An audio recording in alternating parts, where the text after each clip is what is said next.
UFC Abu Dhabi might be the best fight night card of the year. It has more ranked fighters than any other free card this year, and I'm going to break down the entire thing. My name is Angelo. This is We Want Picks, and I'm going to give you my picks, predictions, and bets for UFC Abu Dhabi. Before we talk about UFC Abu Dhabi, let's spend 30 seconds and talk about UFC 304. Bit of a letdown. Jacob's underdog lock of the week, Belal Muhammad, did win. He moved forward. He got the takedowns. He had that stiff jab, and he made Jacob a world of cash. If you want to hear a full breakdown, well, that's what I did. I was sitting in this chair 4 hours ago, breaking down everything I saw at UFC 304. This is the thumbnail. That is the Home Alone face. And you'll get a full recap of every single fight. But last night wasn't just about Jacob's underdog lock of the week. We had some premium members make some very real money. This is Jeff. Jeff reached out to me immediately following UFC 304, and he sent me a screenshot of his winning ticket. He won $16,000 in DraftKings Fantasy using our tools. His exact caption was lineup generator. And the lineup generator that he's talking about is this. It is the DraftKings Optimizer. It's one of many tools that we offer to premium members. Premium membership is freaking $10 a month. That dude just won 16 grand. It is $10 a month. All you need to do is go to WeWantPicks.com, click Become a Member at the top, and you will unlock bets, picks, tools, insight, information. You'll get everything you could ever want or need heading into a fight week. UFC Abu Dhabi, obviously, is this weekend. But you're not just going to get that card. You're going to get 4 full cards. And I believe the math works its way out where you sneak in UFC 305 as well. The greatest value in the world with the greatest tool set on the planet. WeWantPicks.com. Click Become a Member at the top. You will get the DraftKings Optimizer. It will be preloaded with the best DraftKings ownership projections in the world. These are the projections from last night. Absolutely dominated. We destroyed every single giant DFS company out there. You're going to get the line movement tracker. This is a tool that gives you the opening odds, the current odds, the win probability, and the line movement for every fighter on every card. Elves Brener, one of the biggest movers on this card. So is Alonzo Menifield, but Elves Brener went from a plus 160 dog to probably flipping to full-blown favorite versus Joel Alvarez. You're also going to get the Prop Hunter. That is one of several new tools that we released. It is curated data specifically to help you find your prop bets. And then we released quite literally the greatest research tool in history. This tool is preloaded with data all the way out through September. Every card, every fighter. You select the fighter. Then you can filter down anything you want to see. In this example you're seeing here, we grabbed Belal Muhammad. We said, let's see takedowns. Furthermore, I want to see takedowns in decisions. I want to see takedowns in decisions that he won. And that chart at the bottom interacts with you. It automatically adjusts as you're filtering your data. And then if you hover over one of the buttons on that chart, you will see the judges' scorecards, who the referee was, how many rounds it was. And then if you click the button, it will take you out to see the actual fight itself. It is data. It is charting. You can export that data, and it has a full tape index. Literally, the greatest analysis tool that has ever been made, and it is included in that $10 a month premium membership. And you're also going to get more than just this beautiful face, more than Jakey Boy with this underdog lock of the week. And you get Artem. He's giving you his PFL picks, his Dana White Contender Series picks, LFA, Bellator, and the artificial intelligence. The artificial intelligence is picking fights based solely off of historical data. And then we are developing betting systems around those picks. Every single freaking thing that I just mentioned, 40 other things that I didn't mention, round out the greatest value in this space. Go to WeWantPicks.com, click Become a Member. It is $10 for an entire month. Let's go ahead and break down UFC Abu Dhabi. It is a very good fight card. And I know this is the graphic I have on the screen as I sit here and say, this is a great fight card. And opening up, we got Sedriques, Dumas, and Denis Tiuliulin. I understand the irony there. I get it. But there's 13 fights. There's 12 other ones that are very good. But we do have Sedriques, Dumas, and Denis Tiuliulin opening up the UFC Abu Dhabi fight card. They were supposed to fight at UFC Saudi Arabia. And I'm 99% sure as I film this video over the next 30 to 45 minutes or so, I will say Saudi Arabia instead of Abu Dhabi no less than 10 times. And I think I deserve a little bit of grace. It's 7 o'clock in the morning. The fights ended at like 12:30. I sat down. I put together a whole presentation. I filmed an entire recap video. Then I chopped it up, uploaded it, did the tags, and laid down. I was sitting in this chair 3 or 4 hours ago doing exactly what I'm doing now. So if I say Saudi Arabia, instead of Abu Dhabi, how about a little bit of grace on a pretty cloudy Sunday morning? And I get it. You might not be watching Sunday morning. But that's when we're filming this. We got Sedriques Dumas taking on Denis Tiuliulin. And I mentioned this was supposed to be at Saudi Arabia. It is now in Abu Dhabi. The reason it was scrapped from Saudi Arabia is, first of all, Dumas stepped up on short notice. It wasn't his original booking. He stepped up on short notice. Then he had visa issues. They wouldn't let him in the country. I imagine it had something to do with his background. But apparently he can get into Abu Dhabi, so we should have a fight here. Sedriques Dumas famously used to be a street fighter. He had the Jorge Masvidal, the Kimbo Slice path to the UFC. He has worked his way out of those into the UFC, established himself a nice little record. And he has some skills as well. He's not just a wild, brawling street fighter. His striking can be okay. His grappling can be okay. He's not great anywhere, but he is tall for this weight class. He does move forward, and he is pretty tough. He has okay takedowns, okay kickboxing. He uses those techniques pretty well. He does have some power.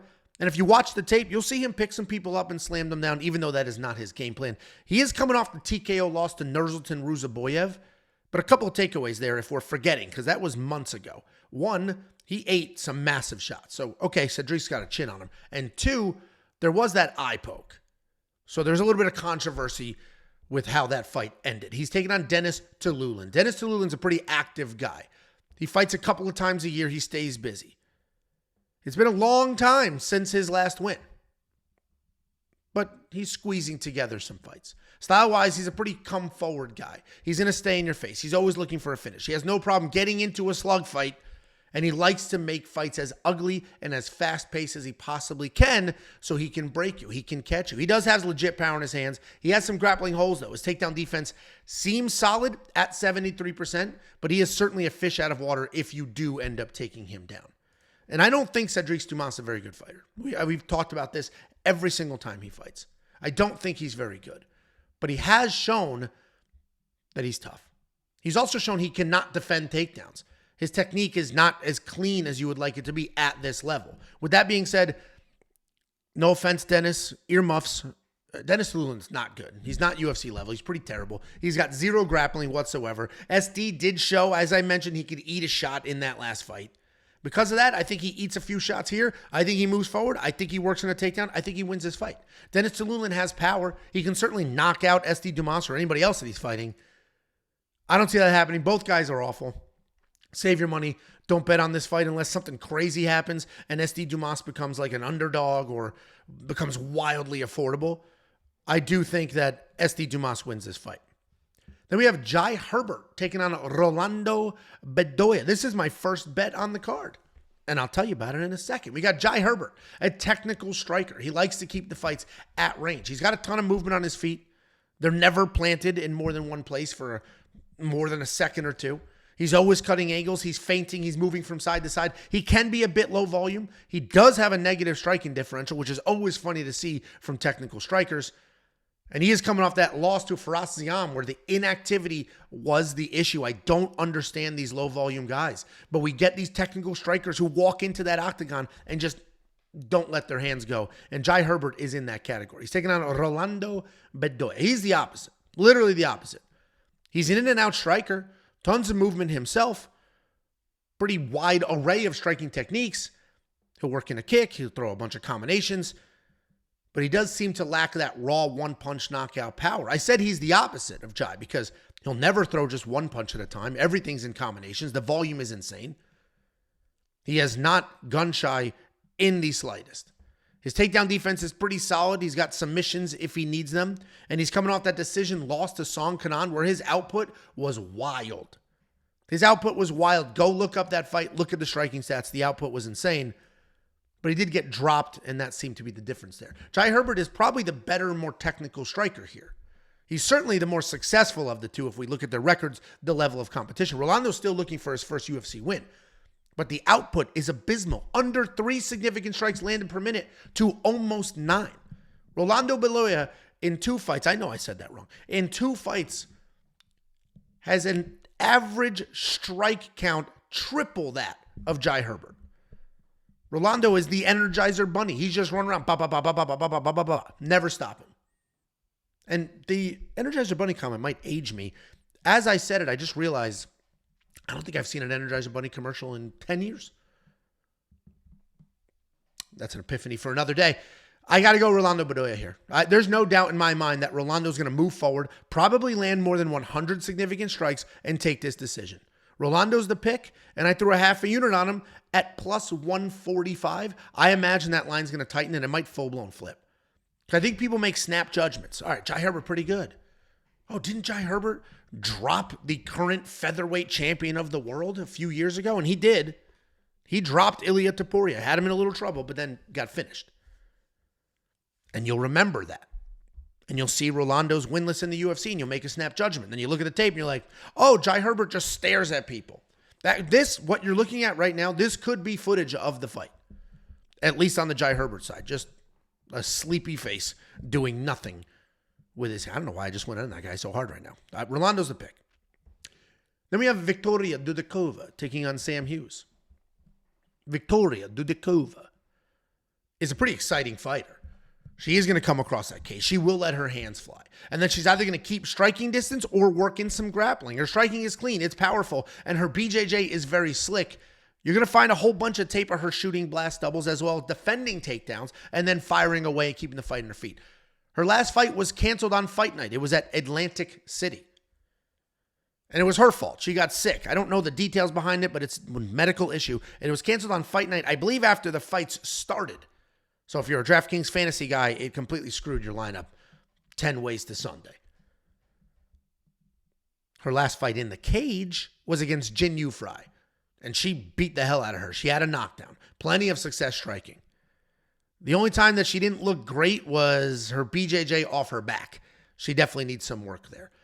And that might matter in this fight because Sam Hughes is tough as shit. And Sam Hughes will just move forward. She's a presser striker. She's a weight bully. And I don't know how much bigger she'll be in this fight. She might not be bigger at all, but she is a weight bully. She's very aggressive, but she's also very hittable. You can see her negative striking differential there as well. She has 7 takedowns in the UFC and plenty of pressure. She's insanely tough, but not particularly dangerous. She will exploit her opponent's cardio holes, but she'll take a beating that whole way. She is coming off that decision loss to Yasmin Yaryui, where she went 0 for 6 in takedown attempts and could not keep up with the striking. But Victoria Dudakova is not Yasmin Yaryui. This is a razor-thin fight. I'm surprised that there's a clear favorite. I'm surprised the betting odds are like heavily on one side. This should be minus 110, minus 110. Maybe you want to say minus 130 because she's undefeated. But Victoria Dudakova being as big of a favorite as she is kind of surprising. Both of them are going to pressure forward. They're both going to have moments of success. I think Victoria might be the better actual fighter, just skill for skill. But Sam's pressure, determination, her just grit, her will to win has won her more than one fight over better opponents in the past. I'm going to pick Victoria Dudakova. I can't say her name without doing it like freaking Count Chocula. But either way, she is going to be the pick because I just think she's going to wrestle early and Sam can get taken down. But if Victoria doesn't wrestle early and she lets Sam push the pace, Victoria's going to have a tough night. We saw her on her back in her last fight. And while she won the fight, when she was on her back, that wasn't great. These odds are atrocious. Do not bet on Victoria Dudakova. Don't touch the money line. Hammer the over 2.5. This fight is definitely going to a decision. How can it not? Famous last words. How can it not? Just clip that now. So when it misses, you can just shove that in my face. Just a reminder. Last night at UFC 304, Molly McCann physically looked the best she's ever looked, and she got the shit kicked out of her. And what did we say?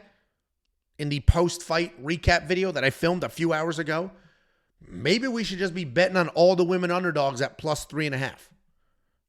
And that might be the play here. Let these odds widen. Let Victoria Dudakova become a 4-1 favorite. That won't happen. But let's pretend that's happening. Then we can get Sam Hughes at plus 3.5. It'll probably be minus 120.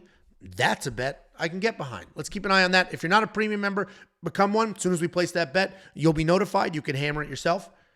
Odds move, and they move quickly. Bilal Muhammad's a perfect example. I bet Bilal Muhammad plus 5.5. I bought points on the judges' scorecard. I got that at plus money Tuesday. I did it during the live stream. Come fight night, that was solid minus money. Then we have Guram Kutateladze taking on Jordan Vucenic. This is a short notice step up. Guram was already on the card. He lost his opponent. Jordan Vucenic stepping up on short notice. I think he got a couple of tattoos real quick. Said, oh shit, guys, hold on. You can see a little bit of my nipple. Let me close that up, and I'll be there Saturday night. He stepped up on short notice. And here he is in his UFC debut. Somewhat deserving, frankly. At first, I was like, well, Guram should smoke this guy. Then I did the tape study. I was like, oh, okay. Turns out Jordan's pretty good. But first, let's talk about Guram. This is his first fight back in a year. He got knocked out cold. I think he was the biggest favorite on that card, and he got bing-bonged in the third round of a fight that he was winning, but not by a wide margin. Took a year off. Said, maybe if I disappear into the shadows, people will forget what happened. We don't forget. The internet doesn't forget. I've missed one safety parlay, and the internet will not forget. Anyway, we got Guram Kutateladze. He's a very good striker. He has incredible kicks, good pressure. He does have submissions as well. While he does get taken down, he is so active on the ground that you have no chance to settle in. You can't rack up any meaningful control time. On the feet, he has legit power, speed. He has professional kickboxing experience. At one point in time, he was an incredible prospect. He showed up on short notice. He beat Gamrot. Everybody's like, oh my God, how good is this guy? But he is coming off a couple of losses, one of which was a knockout. And that has sort of dampened the hype between Guram. And that's why he stepped away for a year. Hey, they won't notice. They'll forget. Hey, they'll forget, guys. Just shh. And now he's got a short notice step up. And if he doesn't beat this guy, Guram is done. And I'm not saying that because Jordan's not good. I'm saying that because Jordan is a short notice step up. He actually is pretty good. He's immediately being thrown to the wolves in this matchup, but he's an accomplished fighter. He has no actual background, meaning he didn't do anything. I mentioned Guram was a professional kickboxer before all this. Not Jordan. Jordan just walked into a gym. Said, I'm a tough street kid. Fix me. Was that English? That basically was a tough street kid. It was the age-old story of tough street kid with eye tattoo. Walks in the fight gym and fighting saves his life. It's literally like rinse, repeat. That's the story. But he is evolving. He started MMA with a blank slate. No background in anything. And his skills are quickly working their way up. He's improving in every single aspect. He's got insane cardio. He is not afraid of a war. He will plant his feet. He will fire strikes. He'll work forward. He'll look for takedowns. He'll look for submissions. He is well-rounded. He is tough. He is a finisher. He deserves to be in the UFC. Remember Morgan Charrier a few fights ago? Looked spectacular. Jordan beat him. Controversial. A lot of people don't think he beat him, but he beat him. Jordan's good. He's a very good fighter. This is probably too much too soon, though. Your short notice UFC debut is in Abu Dhabi against Guram Kutateladze. The only thing really working in Jordan's favor here is the fact that Guram hasn't fought in over a year. And he probably has that ring rust. And we know strikers coming off of long layoffs don't do quite as well immediately as wrestlers do, right? Shooting a takedown. But finding that striking rhythm, you're going to have to be in that cage for a little bit if you haven't been there in over a year. Jordan's insanely tough. He will do his best Max Holloway impression, pointing at the ground, saying, let's go. But he isn't as clean as he's going to need to be to beat Guram. I'm thinking Guram stays outside. I think he stays technical. I think he stays boring. Jordan could absolutely march forward, though, bite down on that mouthpiece, fire away the exact same way Elves Brener did when he knocked out Guram. We don't have odds for this fight. This literally was just put together 2 days ago, a day and a half ago. It's brand new, but I'm going to lean Guram. I'm hoping Guram is a massive favorite so that I could grab Jordan Vucenic wins inside the distance decision, no action. Because Jordan is insanely tough. I think he's tough enough to survive, and I don't think Guram's going to come out here with killer instinct. I think Guram's going to come out here being like, I need a win. I need a win. I need a win. Let me just get my feet on the ground. I need a win. So he's not going to take chances. I don't think he's going to be looking to finish. Jordan's tough as shit. He should survive. So let's all hope, let's collectively hope Guram is a 3-1 favorite. And then Jordan at wins inside the distance decision, no action, plus money would be spectacular. I don't know if we're that lucky. We are lucky, though, because we got Shamil Gaziev taking on DonTale Mays. And while Shamil's not going to win a beauty pageant anytime soon, and nobody is going to confuse him for Ben Affleck like they do me, he is good. And I'm still on the Shamil. I haven't given up on this handsome gentleman just yet. And actually, let me just go on a little rant. And if you had a problem with me ranting, there's no shortage of people with webcams and a microphone sitting in front of a green screen or sitting next to a Tapology back. Go watch one of them. I promise you, they're not going to ask the question I'm about to ask you. We filmed a vlog yesterday. For every single pay-per-view, we film a vlog. People come over, I record it, I cook some food, I do all the things. play some games. Everything's a little different, every video. But on Friday night, we went out with a couple of families, got some dinner. The kids all ran around, that whole thing. And I mentioned the show Presumed Innocent. It's a spectacular show. The show's unbelievable. If you have Apple TV, watch it. It's great. Great whodunit, lots of twists and turns, and it really has you guessing until the last episode. I was talking about the show. And somebody said, no, who's in it? And I was like, oh, it's the show with Jake Gyllenhaal. And then the topic of, is Jake Gyllenhaal attractive, came up. And we can have this conversation. We're adults. You don't have to do the no Diddy, no, come on, relax. No sketch. Just, we can have this conversation. We could be straight adult men and have this conversation. And I was like, yeah, dude, Jake Gyllenhaal is like wildly attractive. I imagine he is like the beacon of attractiveness. Like that's what women want. Look at the guy. Look at him in Roadhouse. Did you realize almost every single woman at that table was like, he's not attractive? Some of them went as far as to say he's just like made a face. I was the only person sitting there be like, what is this? I'm waiting for Ashton Kutcher to pop out like, you got pranked because this is crazy. To not think that Jake Gyllenhaal is attractive is beyond me. So in the vlog, yesterday, when we were filming all day, I asked every single woman that walked in my house, do you think Jake Gyllenhaal is attractive? The answer is going to shock you. I can't be like, I understand what's attractive. Let's put it this way. On a scale of Shamil to Ryan Reynolds, Jake Gyllenhaal is way closer to Ryan Reynolds than Shamil. That blew my mind. Let's get back to the guys. Just stay on task. Jesus Christ, this is a professional breakdown. Stay on task. We got Shamil Gaziev, large Dagestani man, all beard, no mustache, that typically says, I'm going to wrestle. But outside of his last fight, he was not really a die-hard wrestler. He's a powerful striker. He marches forward. He lands big. Physically atrocious looking. Sloppy. Garbage bag full of marshmallows. But he is actually pretty athletic. And he's fast. He'll throw out spinning techniques when you least expect it. He has real power in his hands. A relaxed striking style. He does have wrestling. He doesn't really have the cardio to stick with it. And we didn't see a ton of wrestling out of him until his last fight. He got a main event slot against Jairzinho Rozenstruik where that dude gassed in about 35 seconds. He's taking on DonTale Mayes. DonTale Mayes is a pretty good boxer. He got heavy hands, solid footwork.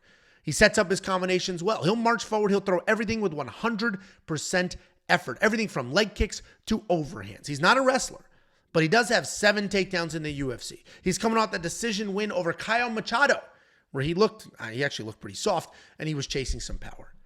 I am not ready to give up on Shamil. His last performance was an atrocity. I get it. But the reality is he probably just bit off more than he can chew. It was too early in his career to be in that position. He's still a powerful striker. He still has good takedowns. Let's hope that loss resets him, right? Let's hope he lost that fight and he's like, well, it turns out I need to run a little bit. And let's hope he's running. Let's hope he's training. Let's hope he's working on that cardio because skill-wise, he should walk through this. This should be an easy fight. I think it's a good bounce-back fight for him. I think he does get on the right track. If we know anything about these Dagestanis, they're hard workers and they're not quitters. And you could argue Shamil quit in that last fight and he didn't look like he worked hard, but you get my point. I don't think he's just going to go back to the gym and turn into Alexander Romanov where he's going to gain 40 pounds and then just like slowly spiral into oblivion. I think he's going to go back, hit the pavement, make the adjustments. First loss of his career. You learn a lot about a fighter in that fight immediately after. We'll learn a lot about Shamil, but I do think he wins this fight. Then we have Muhammad Yahya taking on Kaue Fernandes. I know I'm pronouncing that wrong. This is another pretty straightforward fight in my opinion where I have strong feelings about one of these fighters. Muhammad Yahya is a patient striker. Takes his time. He stands tall, keeps his hands low. He's got that traditional martial arts stance, like this whole stupid thing. Sorry, no offense to the karate people out there. Wonder Boy is always exempt from my disdain for the karate stance. Wonder Boy, you can do that all day long. Lyoto Machida, all day long. Everybody else, what the hell are you doing? Bill Algeo, what are you doing, dude? 2 fights in a row, you got smoked doing that crap. Stop doing it. Muhammad Yahya, stop doing it. Makes no sense. It doesn't work in MMA unless you're Wonder Boy. He does have a solid chin, though. And now, while he does like to plot forward, he doesn't throw very much. He can be low volume. He does just fall over for no reason whatsoever in his fights. But he just got a little bit of power in there. Not much in the way of wrestling offense, but he will look to hold you against the cage if he's losing some exchanges. He's coming off that straightforward loss to Trevor Peek in his UFC debut. He's taking on Kaue Fernandes. Kaue Fernandes is a loose and powerful striker who will bounce around on his toes. He will stay outside of the pocket and then lunge in with speed and power. Like so many other fighters at his gym, No Vinyao, he's got slick BJJ, solid takedown defense as well. He doesn't get flashy with the striking, but he is comfortable. And when he's focused, he can be technical as well. He's coming off that razor thin, like super close loss to Mark DeCasey in his UFC debut. I picked Kaue before I didn't have to do a thing. I saw Muhammad Yahya verse, and I said, I don't give a shit. Other guy, done. We did it. Move on. Muhammad Yahya is terrible, dude. Go watch his last fight. The guy is falling over. He's just falling over. He's like a toddler learning how to walk. It's like a giraffe that just slid out, where it's like still greasy and like trying to He's just falling over in the middle of fights for no reason at all. He's tough. Don't get me wrong. He is tough as hell, but he's not good. Kaue should be literally better everywhere. Straightforward win, probably a decision because of how tough Yahya is. Kaue Fernandes is going to be the pick, and hopefully I don't embarrass myself with that breakdown, and all of a sudden Muhammad Yahya has his footing. Then we have Alonzo Menifield coming back after a very, very quick loss, taking on Azamat Murzakanov. This is an interesting fight, genuinely, because Alonzo Menifield is very, very good. He's got all the talent. He's got insane power. Typically very good takedown defense. He's always looking to take your head off with every punch. His striking can be wild. It can be a little sloppy, but the power is absolutely undeniable. And while Alonzo is just coming forward and being the aggressor, he's also very, very dangerous. But you cannot trust his decision-making. There's fights that he's dominating on the feet, and he'll shoot a takedown for no reason.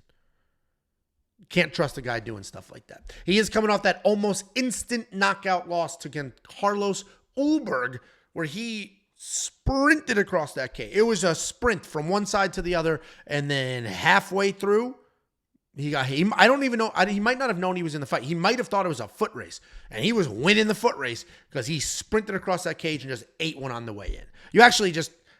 It almost tells you nothing because the fight was so fast. He's taking on Azamat Murzakanov. This guy's not huge. He's 5'10". He's not the biggest light heavyweight in the division, but he does have some very real power. He is very fast. He is heavy-handed.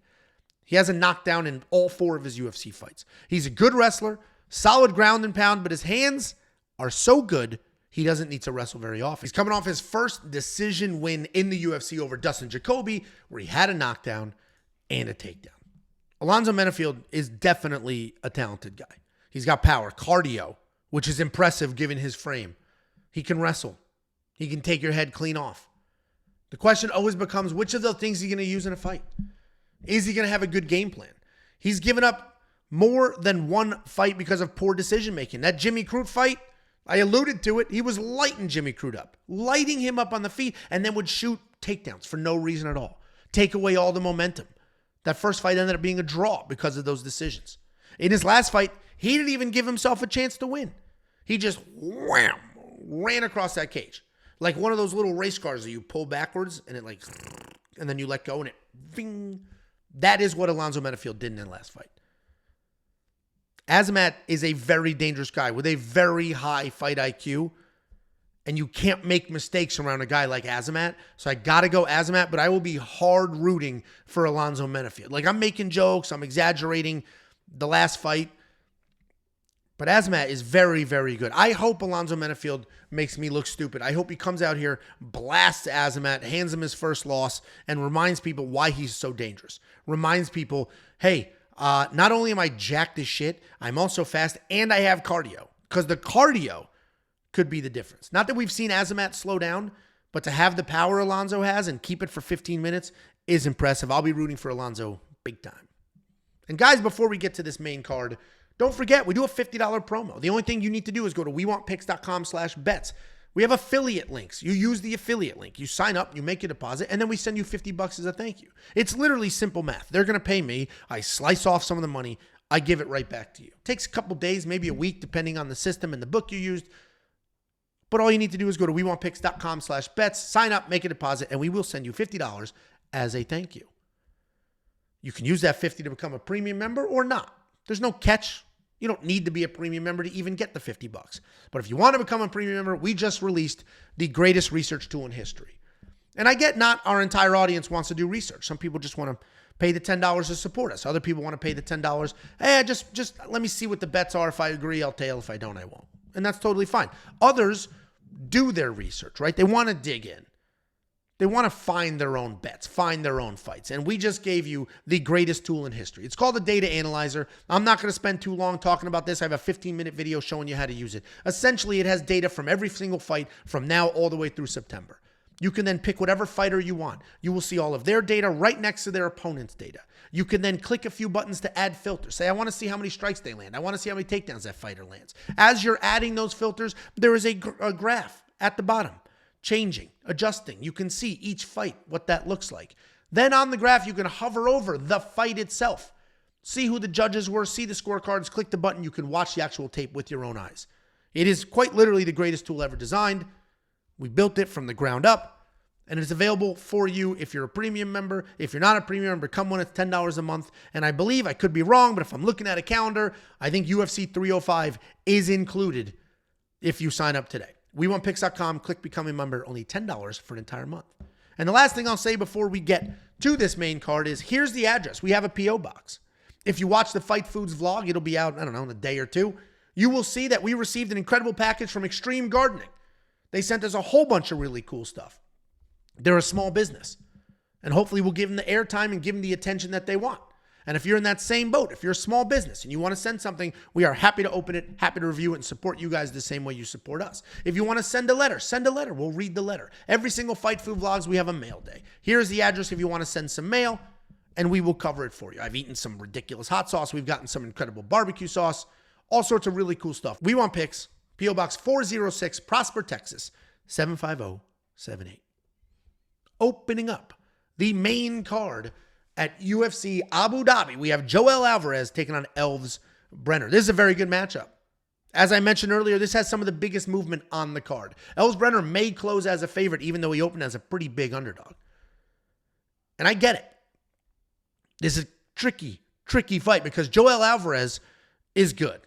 He's 20-3. He only has 3 losses. One of those losses is to Arman Tsarukyan. He is 6'3" tall at lightweight. And he's not like Sam Patterson skinny with a giant head and little baby body. He's filled out. I actually don't know how the hell he makes his weight, but he does. He's very tall, as I mentioned, at 6'3". He uses that length and reach pretty well. He's got solid kicks, okay boxing, but his grappling is insane. His grappling is also interesting because he has exactly 0 takedowns in the UFC. 0. He's never taken somebody down. He's also never defended a takedown, and that's not true. He defended 1 single takedown. The entirety of his UFC career, never taken anybody down, has defended 1 takedown. And he still has submitted 4 of the 5 people who took him down. If you take him down, you're basically going to get submitted. It's crazy. It's absolutely crazy that at this level, he is submitting everybody who takes him down. The only human being that has taken down Joel Alvarez in the UFC and didn't get submitted is Arman Tsarukyan. That is the only person. Joel Alvarez is coming off a submission win over Mark DeCasey, where striking actually looked pretty good too. Mark made the mistake, got it to the ground, and then Joel Alvarez submitted him. And that worries me here because Elves Brener will take fights to the ground. Can he be the second person to not get submitted? I don't know. And that's what's so tricky here because Elves Brener's good. He's got some power in his hands. He has a handful of knockouts in the UFC where he was the underdog. But he's not a striker. He is a grappler. His striking style is loose. He obviously has some big boy power. But the striking's typically there just to avoid being hit himself and to buy some time. His goal is typically get you against the cage so he can work you to the ground. He's going to throw bombs in the pocket. He's athletic enough to mix in some takedowns, some spinning techniques, mix in some kicks. If he is able to get it to the ground, he's very dangerous. He's coming off that decision loss to Motobek Orobai, where he had an insanely bad weight cut, but did showcase his toughness. This is maybe the toughest fight on the card to pick. Elves Brener will be the far more powerful striker. And if he wants to keep it on the feet, he can. Because as I mentioned, Joel Alvarez doesn't have any takedowns at all. 0. Period. The concern, though, is Elves going to offensively wrestle? And he might. I mentioned the only person that's ever taken Joel down and didn't get submitted was Arman Tsarukyan. Do we think that Elves has the same submission defense as Arman? I hope so, because he is going to be the pick here. But I'll be biting my nails the entire time. I have an interesting fake relationship with Joel Alvarez. Fake meaning, I don't know this dude. Because a few years ago, this channel's only, 3 years old, 2.5 years old? And very early on into our channel's existence, when Joel Alvarez fought Arman Tsarukyan, I picked Arman. I was very confident in Arman. Dude, Arman was a 2-1 favorite. And you guys came for my head. The comments were wild. Like, the Joel Alvarez fans remind me of the Chito Vera fans from a few years ago. Like, it was just a beehive of people just looking to attack. And then Arman Tsarukyan just mauled this dude. And that was the end of that. But it was, the hate I got for picking a 2-1 favorite was insane. You guys ride or die with your Joel. And I get it. He is a pretty fun guy to watch. Then we have another very interesting fight on the card. And this is interesting.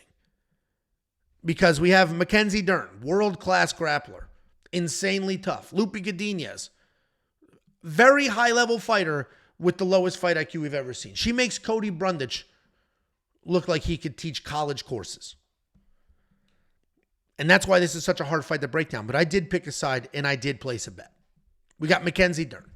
As I mentioned, amazing grappler. She was supposed to be one of the biggest prospects ever.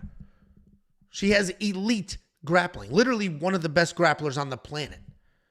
But she has not progressed in the striking or the wrestling. It is crazy. She's been in the UFC for a minute now. She's not new anymore. And she has not gotten any better anywhere. She relies on her insane toughness. She might be one of the toughest fighters, male or female, in the UFC. She will take her beating and just keep moving forward. Keep trying to win the fights.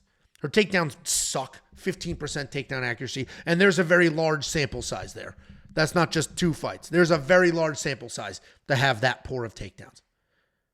Her last fight, she actually got a takedown. She took down Amanda Lemos. It was miraculous. The problem is, early in the career, Mackenzie could get away with only being a grappler because she was so good at grappling, leaps and bounds ahead of other people.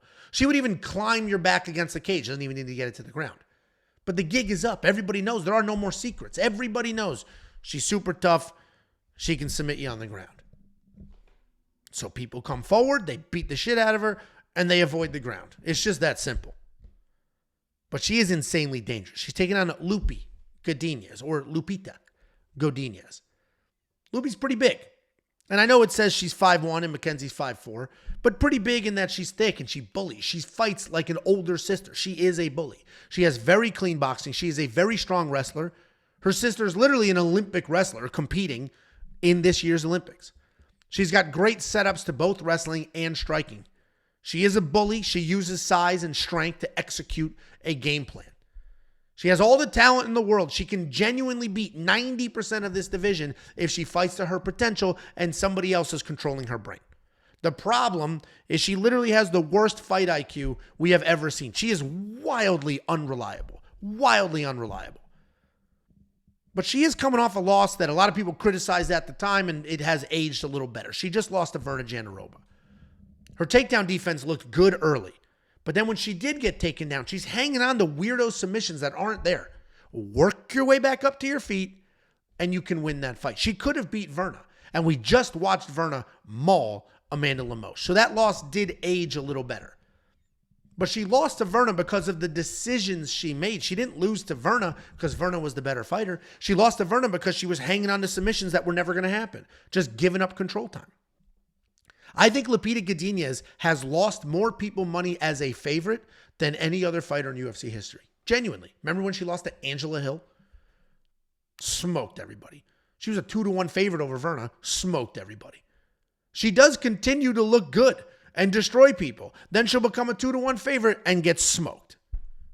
Luckily for us, she's the underdog in this fight. She's not the favorite. She can't let us down. It's impossible for her to let us down. She's the underdog.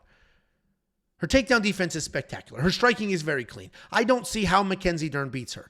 Unless Lupi does some dumb shit, which she might do. I got to ride with Lupi here, though. She's the better fighter. She's just as tough as Mackenzie. Maybe not just as tough. She's almost as tough as Mackenzie. She's faster. She's more athletic. She's got the wrestling offense. She's got the wrestling defense. She's literally better everywhere except jiu-jitsu. I bet on her, but only a quarter of a unit. Jesus. I even hate saying it out loud. I hate saying it. And you know what's going to happen? Because she's an underdog, she's going to beat the piss out of Mackenzie Dern and look like an absolute world beater. We knew it all along. And then next time they're going to give her somebody that she should smoke. She'll be a 3-1 favorite, and she's going to blow all your parlays. Welcome to the Loopy Show. Then we have 455-year-old Tony Ferguson fighting Michael Chiesa. They went to a cemetery. They dug it up. They dug up Tony Ferguson, slapped him around a little bit, gave him a bump, and said, "Get out there, bud. We need you. We need you." That 7-fight losing streak, it's not long enough. Get out there. This is a ridiculous fight. What are we doing? The fact that they still let him fight is wild. And I'm being very harsh, and I understand that, but the dude is on a 7-fight losing streak. Tony Ferguson hasn't won a fight since an eye injury in 2019 over Donald Cerrone. He didn't even win that fight. It was an eye injury. And then Justin Gaethje beat the absolute piss out of him. He has never been the same. In his prime, in Tony Ferguson's prime, he was something. He was unorthodox. He was dangerous everywhere. He was and is still tough as nails. He has the mental fortitude of anybody you could ever imagine. He makes David Goggins look like a mental midget. It is crazy, the mental fortitude that Tony Ferguson has. He was never a one-punch knockout guy, but he always had razor-sharp elbows, sneaky submissions. He is coming off the one-sided loss to Paddy the Baddy at UFC 296. He's taking on Michael Chiesa. A little bit of a skid his it. 3-fight losing skid on the Chiesa side, but that's less than half the losses Tony Ferguson is currently riding. Chiesa's a pretty one-dimensional guy, right? Straightforward game plan. Let me move forward. Let me get a takedown, and I'll work from there. He doesn't have a lot of takedowns either. He's just good old single-double. He'll use those, some body locks as well. Drag it to the ground. Once he's on top, he's got good pressure. He can alternate between ground and pound and submissions really well. He is coming off his 3rd loss in a row. This time it was a submission to Kevin Holland after 5 failed takedown attempts. Paddy Baddy dog-walked Tony Ferguson. And so will Michael Chiesa. And I'm not saying that as in like, oh, Paddy, so if Paddy can do it, Michael can. I'm just saying Paddy, who doesn't have like the greatest takedowns, was no issues. Michael Chiesa's takedowns are actually decent, and he sticks with them. He's averaging more than 3 takedowns per fight. I know what Tony Ferguson used to be, and I loved what Tony Ferguson was. And at his peak, it was Tony versus Khabib. And if you guys don't know this, if this is new to you, Tony Ferguson was on like an 11, 12, 13 fight win streak. It was one of the greatest streaks we've ever seen. And he was supposed to fight Khabib Nurmagomedov. And it was booked multiple times and kept falling apart for different reasons. The most recent reason was Tony Ferguson was walking through the parking lot at a UFC, it was press conference or something. And one of those fat ass audio video cables was like laid across the parking lot. He literally tripped over it, blew out his knee. And I believe, if my memory is correct, that's how Al Iaquinta stepped up on short notice and he fought Khabib. So we never got the dream matchup that everybody wanted. And in the UFC 300 promo video, they had a 5-minute video just highlighting all the greatness that has happened. But they also spent a portion of that video highlighting fights that never happened. And they had Tony Ferguson versus Khabib, and it was a really cool edit. Anyway, that's your history lesson. And I'm not a medical doctor, but I'm pretty sure Tony Ferguson has enough CTE for 3 people. Michael Chiesa is a smart guy. I imagine he shoots early. I imagine he gets it to the ground. And even if he doesn't, it's not like Tony Ferguson has ever had big one-punch knockout power. I mentioned he's got sharp elbows and he's got sneaky submissions. I think Michael Chiesa will be totally fine here. It has been years since Tony Ferguson has looked good. You could argue, oh, he was winning that first round against Michael Chandler. Yeah, and then he became a meme. Michael Chiesa's minus 400, should be minus 1,500. Michael Chiesa is going to be the pick. Then we have our featured fight of the evening. This is a good card. I mentioned this is a good card, and you know it's a good card because this isn't even the co-main event. We got Marlon Chito Vera taking on Deiveson Figueiredo. Marlon Vera coming off a title loss. Deiveson Figueiredo coming off a wild win streak at his new weight class. And we're about to find out if he's too small for bantamweight or not. Because Chito Vera is a big dude. He's a Muay Thai striker. He likes to fight ugly. He does a great job using all of his tools. He will use his elbows. He will use his knees. He will use his punches. And while he doesn't wrestle very often, he does have submissions everywhere and can be a threat if he gets to the ground. He does have a negative striking differential, but it almost doesn't matter. This dude's got one of the greatest chins in history. And even though when he gets completely outstruck by his opponents look like they were run through a meat grinder. He is coming off that decision loss to Sean O'Malley where he ate one of the biggest knees, the cleanest knees, one of the loudest knees in UFC history and basically didn't move an inch. He's taking on Deiveson Figueiredo, the former flyweight, the former 125-pound champion of the world. He's trying to reinvent himself at bantamweight, and so far he's been pretty successful. He was too big at 125 pounds. That did help him bully fighters, but it also sucked him dry. The weight cuts weren't very good, and he started to fade as he got older. He moved up to 135 pounds last year, and he's been pretty successful. He beat Rob Font. He basically turned into a Dagestani in that fight. He's a well-rounded guy. He's dangerous everywhere. He's got power in his hands, well-timed takedowns, BJJ black belt, a little bit of dog in him, and most recently submitted Cody Garbrandt at UFC 300. I want to pick Cheeto here. I really do. He's grown on me. I was not the biggest Cheeto fan for a while, and a lot of that had to do with you guys, with you people. The Cheeto fans, like 2 years ago, before he lost, the Cheeto fans were like wildly unreasonable about his skill set. When he beat Rob Font, I said Rob Font outstruck Cheeto. And the stats, dude, Rob Font literally landed more than 2-1. The stats proved that point. I was like, Cheeto just got a great chin and incredible power. He eats 4 shots, lands 1 good one. Eats 4, lands 1 good one. And people made it sound like it was the most ridiculous take in the world and blah, blah, blah, blah, blah. The Cheeto fans for a while were just wildly unreasonable about his skill set and what he can do. But now it's leveled off, and I am a full-blown Cheeto Vera fan. I love this guy now. His ability to just take a beating, his ability to move forward, his I don't give an F attitude. I absolutely love Cheeto Vera now. And I want to pick him, and I want to be rooting for him. The problem is he's not technical enough here. He does have the durability of an absolute legend. The knee he ate from Sean O'Malley was insane. I also think it's going to be his undoing. We all saw that knee, including Deiveson Figueiredo. There is no way Deiveson Figueiredo saw that knee land on Cheeto Vera, saw it clean, heard it through the television with fan, everything. And then he's going to show up on Saturday and say, let me strike with this guy. He's not. He's going to wrestle his little ass off.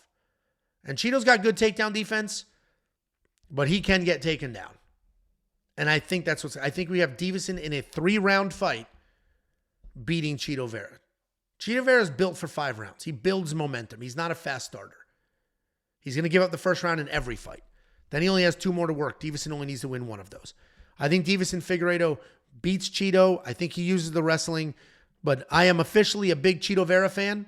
Hopefully he can keep this fight standing. Hopefully he can turn Deiveson's face into hamburger meat and do what he does. Do the Rob Font thing. Do what he did to so many people before. Dominic Cruz. Getting beat, bang, knocked him out. I hope that's what happens. I don't think it is. Then we have the co-main event of the evening. This is a less meaningful fight than the one we just broke down, but certainly a fight the UFC wants this high on the card because Nurmagomedov is somebody that they feel can be a big thing for them. And I get it, because Nurmagomedov is a psycho. Just look at this picture. Just quietly look at this picture. If you saw that guy in the street, you're crossing the street. You're crossing the street. I actually met him in person at UFC 303. He's listed at 6'2". He's not 6'2". I was much larger than Nurmagomedov. Like much bigger than him. It wasn't even, he felt small. I actually would have assumed he was a welterweight. So that 6'2" for Shara, I'm not buying it. And I had context because I also was with Kyle Barallo, who felt enormous. He's only listed at 6 feet. And he was like, yeah, that stat's wrong. And he felt enormous. So not that it affects the breakdown, but if you're watching this and you're looking at the stats and you're like, Nurmagomedov's tremendous. He's not. And you can see in the reach, he has shorter reach, 2 inches taller, shorter reach. Because the reach, the UFC measures. When you get there, when you first sign, you spread your wings and the UFC measures your reach. Your height, you just tell them. They take your word for it. which is why sometimes the height's wrong. Anyway, we got Nurmagomedov, absolute psychopath looking wise.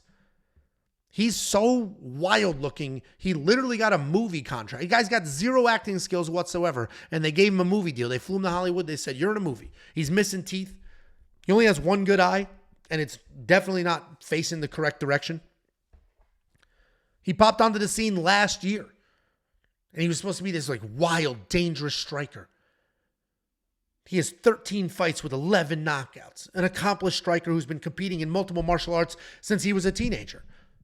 And all of those things are true. He's also insanely powerful. He's fast. He'll mix up striking techniques. He's got no takedowns at all. He is coming off a win over short notice Antonio Tricoli, which on paper looks like a beating. And that's sort of what I've been alluding to here with he was popped onto the scene. On paper, he finished Antonio Tricoli. But in reality, you watch the fight, he was throwing one strike at a time. Just one strike at a time. And he really won because Antonio Tricoli took that fight on a week's notice, flew across the world, and was just too exhausted to continue. And I'm not saying Shara was losing or going to lose. What I am going to say, though, is I don't know if he's the killer that we thought he was going to be. We haven't really seen that killer instinct yet. And that's why the UFC gave him this matchup. Because he's taking on Mikhail Olechuk. And this guy's a very good striker. He's got fast hands, a ton of pressure early. He does have power, right? He also has 6 knockouts in 7 UFC wins. While he is dangerous on the feet, he does have grappling holes. He can fade as the fight goes on. He's coming off the submission loss to Kevin Holland where he refused to tap. So the referee did it for him. Shara might not be the destroyer of worlds that he was billed. He might not be the guy that we thought he was going to be when he showed up facing East and West at the same time. In his last fight, he threw one strike at a time. He never really went in for the kill. So even though he might not be the guy that we were all hoping he would be, he's still very good. He is still very powerful. He should be good enough to win here. And this might be the showcase fight. It might be this one. This might be where he comes out with combinations, fast, busy, in people's face. But McCall is powerful. McCall is dangerous early. He does fade quickly, and that's why Shara is going to be the pick. I think this fight's going to go sneaky long. So hopefully we get lucky. We get a 1.5 round line and we do the over. Because we've seen Shara is not a killer. And McCall might take his time. He doesn't typically, but he might stay on the outside after what happened to him when he fought Michel Pereira. So Nurmagomedov is going to be the pick. I don't know if I'm going to bet on it. Because again, he just fought pretty recently. He fought a couple of months ago. Immediately got flown to Hollywood.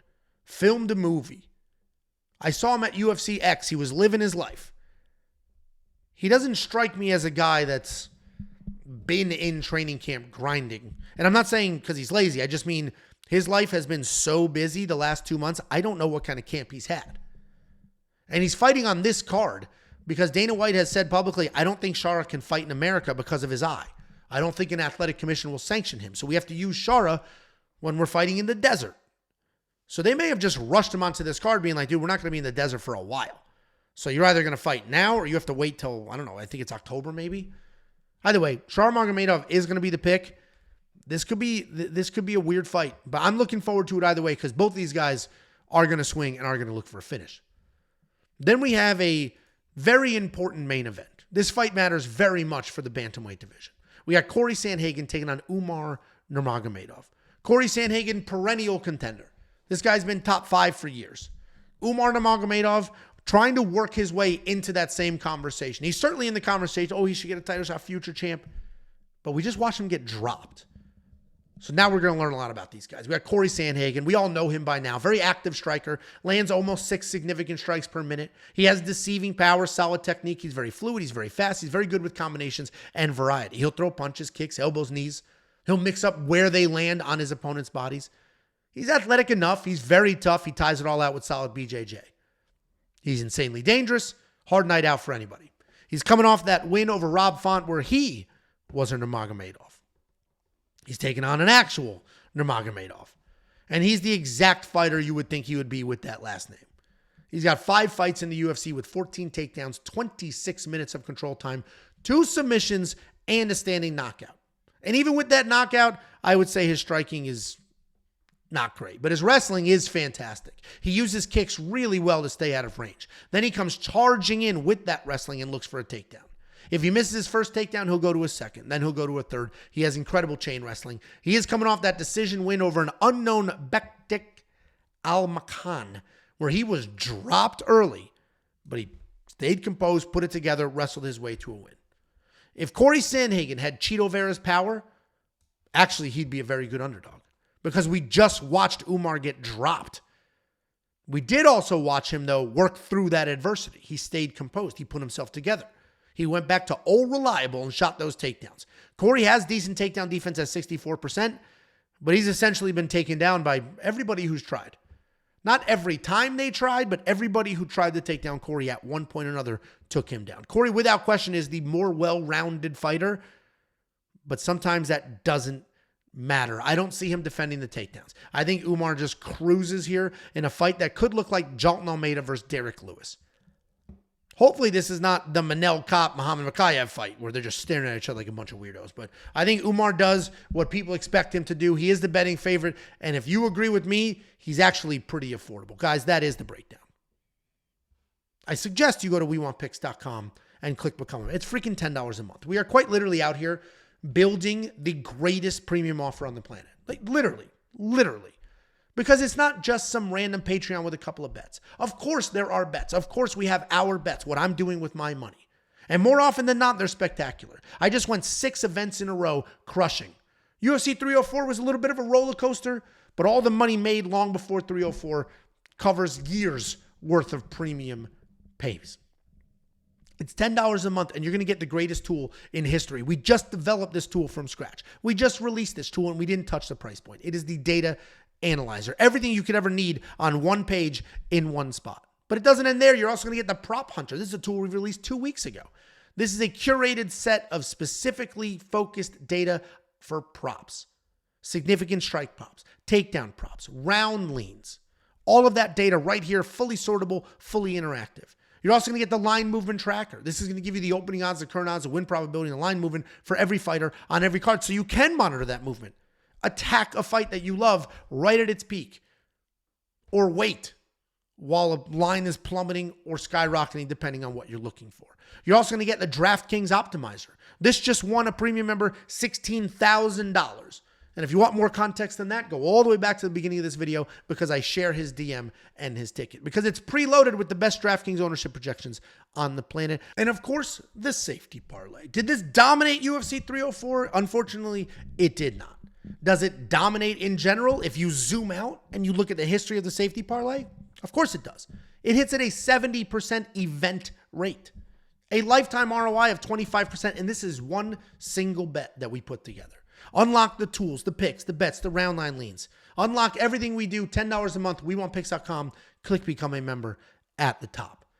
And if you want a little extra cash in your pocket, we will give it to you. Go to WeWantPicks.com/bets. Use the affiliate links. Sign up, make a deposit. We'll send you the 50 as a thank you. Guys, thank you so much for the watch. Our growth has been incredible. It is because of you guys, the interaction, clicking like, clicking subscribe, commenting, watching when we go live. I can't express enough how insane that is. We appreciate every last one of you. Hopefully you made a ton of money with Jacob's Underdog Lock of the Week at 304. We look forward to making some more money at UFC Abu Dhabi.